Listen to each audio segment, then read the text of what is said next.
জাতীয় নির্বাচন যে শুনছেন, আগামী মাসে জাতীয় ইলেকশন হবে। ওই ইলেকশনে বাংলাদেশ জামাত ইসলামের মার্কা দাঁড়িপাল্লা মার্কায় আমাদের অধ্যক্ষ নুরুল আমিন ভাই অত্যন্ত সৎ ব্যক্তি, আল্লামা দেলোয়ার হোসেন সাইদির দলভুক্ত আল্লামা দেলোয়ার হোসেন সাইদির মার্কা দাঁড়িপাল্লা মার্কা। এই মার্কা আপনারা 12 তারিখ ভোট দিবেন। একটি ন্যায় এবং ইনসাফ ভিত্তিক সমাজ, শান্তির সমাজের জন্য ইসলামের পক্ষে একটা ভোট দিবেন। যে ভোটটা দিলে সমাজের মানুষ শান্তিতে থাকবে, কোনো খুন খারাপি হবে না, রাহাজানি হবে না, হত্যা অবিচার এ সমস্ত কিছু হবে না।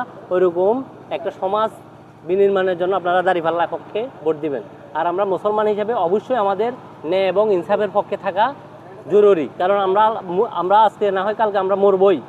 যখন আমি একটা ভোট দিয়ে যাব, যে ভোটটার কারণে একটা মানুষ অবিচার করবে সমাজে, ওই অবিচারের খেয়ানত আমার কবরেও যাবে। তো আমরা চাই, আল্লাহ, আমরা সব মুসলমান চাই আমরা জান্নাতে যেতে, কিন্তু আমরা এমন কোনো কাজ করব না যে কাজটা করলে আমার কবরে যেন আমার আযাব হয়। সেজন্য আমরা সৎ ব্যক্তি, সুশাসনের